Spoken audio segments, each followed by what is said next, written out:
Hi friends, welcome back to my channel Ajay talks. दोस्तों, सब्जी वाले को पैसे देने हो, डिलीवरी वाले को पैसे देने हो, या गोलगप्पे वाले को पैसे देने हो, किराए वाले को पेमेंट करना हो, या अपने किसी दोस्त को पेमेंट भेजनी हो, तो आज के दौर में सबसे सरल और सबसे आसान जो पेमेंट मोड है वो है यूनिफाइड पेमेंट इंटरफेस यानी कि यूपीआई। अब यहाँ पर ऐसी भी संभावनाएं हो सकती हैं कि आप जिसको पेमेंट कर रहे हैं बाय मिस्टेक गलती से उसका यूपीआई आईडी आपके पास गलत आ जाए, या आप उसे गलत इंटर करके पेमेंट भेज दें तो ये पैसा किसी और को पहुंचने की पूरी संभावनाएं होती हैं। या दूसरा केस ये भी हो सकता है कि आज के दौर में स्कैमर्स के द्वारा लोगों को यूपीआई फ्रॉड्स का शिकार बनाया जा रहा है। तो इन दोनों ही केसेस में आपको क्या करना है, आपको कैसे बचना है, और अगर आपके साथ इनमें से कोई भी घटना हो जाती है तो आपको कहां रिपोर्ट करना है ताकि आपको आसानी से आपके पैसे जो हैं वो रिकवर हो जाए। आज की वीडियो में हम इसी बारे में चर्चा करने वाले हैं। तो अगर आप चैनल पर नए हैं तो चैनल को अभी सब्सक्राइब कर लीजिएगा, वीडियो अच्छी लगे तो अंत में जाकर लाइक कर दीजिएगा, और दोस्तों और रिश्तेदारों तक इस तरह की इन्फॉर्मेशन को जरूर पहुंचाइएगा ताकि भविष्य में होने वाली इस तरह की किसी अनहोनी से वो बच सकें और उनको पता हो कि उनको क्या करना है। तो आगे बढ़े उससे पहले हम ये जान लेते हैं कि अगर आपको किसी को यूपीआई पेमेंट करना है तो आपको भीम ऐप या फिर और भी जो थर्ड पार्टी एप्लीकेशंस होती हैं जैसे कि गूगल पे, फोन पे, पेटीएम या इस तरह के ऐप्स का इस्तेमाल करके आप किसी को भी यूपीआई के माध्यम से पेमेंट भेज सकते हैं। अब यहाँ पर एक कॉमन मिस्टेक क्या होती है, मान लीजिए किसी का नंबर मिला, हमको पेमेंट करनी है और उस नंबर में एक डिजिट गलत चला गया, या फिर यूपीआई आईडी आपको मिली वहां पर आप डॉट लगाना भूल गए, या फिर कोई भी ऐसी मिस्टेक आपने कर दी जिसकी वजह से उस यूपीआई आईडी जो भी आपने गलत डाला है उस पर एक्टिव किसी अकाउंट में वो पैसा चला जाता है। अब आपके पास से तो पैसा चला गया लेकिन रिसीव करने वाले के पास पेमेंट पहुंची नहीं। तो इस केस में आपको क्या करना है, आपको NPCI यानी कि national payment corporation of India जो कि यूपीआई को गवर्न करती है, उनकी वेबसाइट पर जाना है और रिपोर्ट करना है। तो आज के वीडियो में मैं आपको यही समझाने वाला हूं कि कैसे आप NPCI में रिपोर्ट कर सकते हैं। तो सबसे पहले हमको क्या करना है, हमको npci.org.in जो इनकी ऑफिशियल वेबसाइट है वहां पर विजिट करना है। उसके बाद जब यहाँ पर आप देखेंगे कि व्हाट वी डू का ऑप्शन है, इस पर आप क्लिक करेंगे। यहाँ पर जो पहला ऑप्शन है यूपीआई, क्योंकि आपको यूपीआई से संबंधित फ्रॉड को रिपोर्ट करना है या फिर जो भी रॉन्ग ट्रांजेक्शन है उसको रिपोर्ट करना है, तो आपको क्लिक करना है यूपीआई पे। यूपीआई पे जाने के बाद आप यहाँ पर प्लस का निशान देखेंगे। अब यहाँ पर हम प्लस पे क्लिक करेंगे, आप देखेंगे कि बहुत सारे इसमें ऑप्शंस आ रहे हैं। उसमें से आपको क्या सिलेक्ट करना है, आपको सिलेक्ट करना है डिस्प्यूट रिड्रेसल मैकेनिज्म। यहाँ पर जैसे आप क्लिक करते हैं आपको बताया जाता है कि every end user customer can raise a complaint with respect to a UPI transaction on PSP app और टीपीएपी ऐप, यानी कि आप कोई भी आपके साथ में यूपीआई रिलेटेड फ्रॉड हो रहा है या आपने गलत ट्रांजेक्शन कर दी है तो सबसे पहले आपको क्या करना है, पीएसपी यानी पेमेंट सर्विस प्रोवाइडर जो भी बैंक है आपकी, उसको जाकर आप रिपोर्ट कर सकते हैं, या फिर टीपीएपी यानी कि थर्ड पार्टी एप्लीकेशन पार्टनर जो कि इनके गूगल पे वगैरह हुए, इनको आपको जाकर संपर्क करना है। तो पहला आपको जो है कांटेक्ट करना है कहां पर, अपने बैंकिंग सिस्टम जहां से भी जिसका भी यूपीआई यूज करते हुए आपने पेमेंट की है, या फिर जो थर्ड पार्टी एप्लीकेशन है जैसा कि पेटीएम हुआ या फिर गूगल पे हुआ या जो भी आप यूज करते हो उन पे जाके कंप्लेंट करना है। दूसरा आप क्या कर सकते हैं, यहाँ एनपीसीआई की वेबसाइट जैसा कि मैं आपको दिखाने वाला हूँ,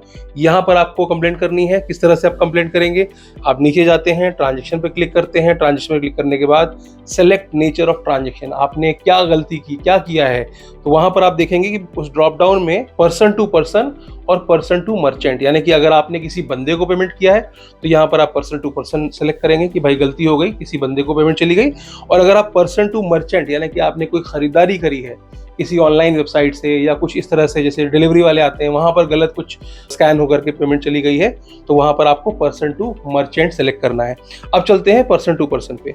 नीचे एक आता है इशू। अब इशू में आपको बताना है, बहुत सारे आप देख सकते हैं इशू है, फ्रॉडलेंट ट्रांजेक्शन हुआ या ट्रांजेक्शन पेंडिंग है, ट्रांजेक्शन नॉट परमिटेड है, ट्रांजेक्शन डिक्लाइंड है, थ्रेशोल्ड एक्सीडेड है, amount debited but not credited to the beneficiary account है, या फिर ट्रांजैक्शन फेल हो गई, अमाउंट डेबिट हो गया, या incorrectly transfer to another account हो गया, या फिर transfer timed out but amount debited in account. तो इस तरह की जो समस्याएं हैं ये आमतौर पर यूपीआई पेमेंट के समय पर आती हैं। कई बार ऐसा भी होता है कि आप नो नेटवर्क जोन पे चले जाते हो, अचानक से नेटवर्क चला जाता है। कई बार ऐसा भी होता है कि मान लीजिए लाइट चली गई, वाईफाई डिस्कनेक्ट डिस्कनेक्ट हो गया और उस दौर में आप कोई पेमेंट कर रहे थे, या आपका इंटरनेट डिस्कनेक्ट हो गया, कुछ भी हो सकता है। तो ये सारे जो कारण है, इनमें से आपका जो कारण है वो आपको चुनना है। जैसे कि मैंने आपको 2 कारण बताए, पहला इनकरेक्ट जो आपने ट्रांसफर कर दिया है वो आप इससे सेलेक्ट कर सकते हो, और दूसरा जिसकी बात मैं कर रहा था कि अगर आपने कोई फ्रॉडलेंट ट्रांजेक्शन कर दी है तो वो भी आप यहाँ से रिपोर्ट कर सकते हो। तो मान लीजिए आपको रिपोर्ट करना है incorrectly transfer to another account,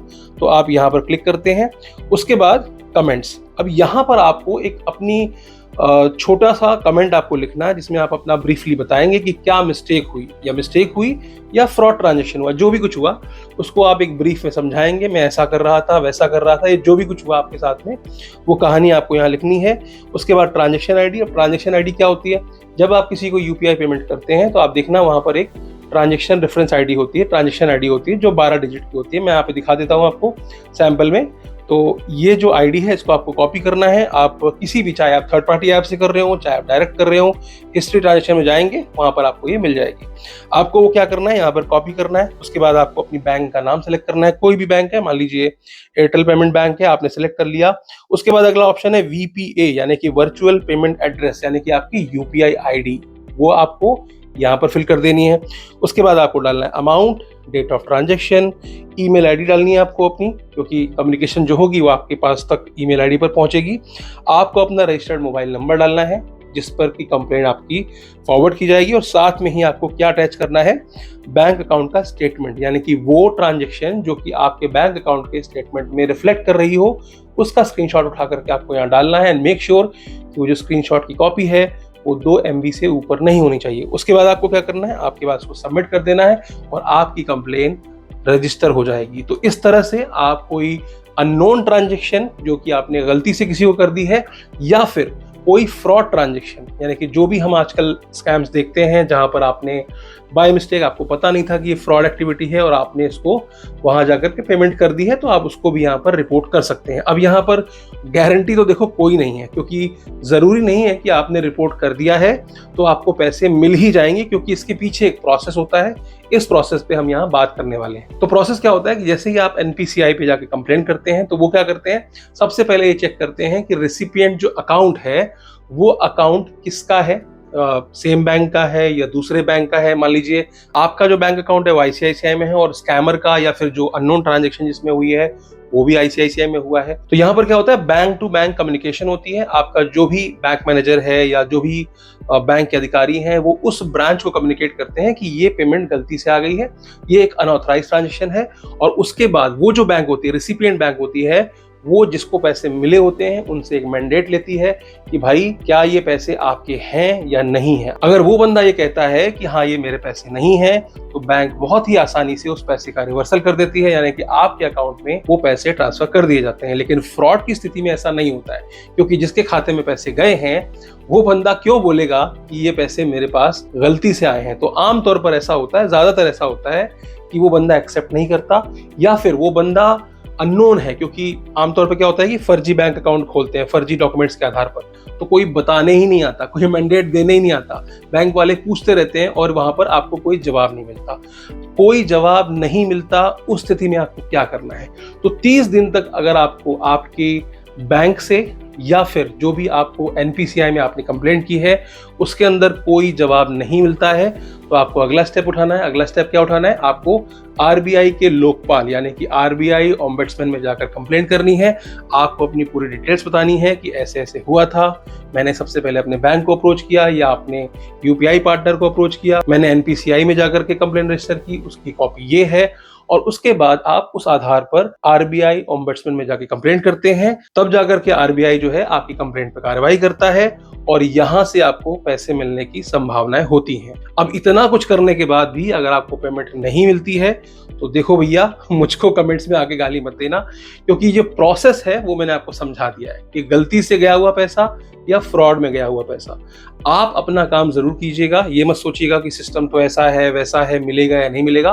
बहुत सारे लोगों को पैसा मिला है, बहुत सारे लोगों को कंपनसेशन मिला है।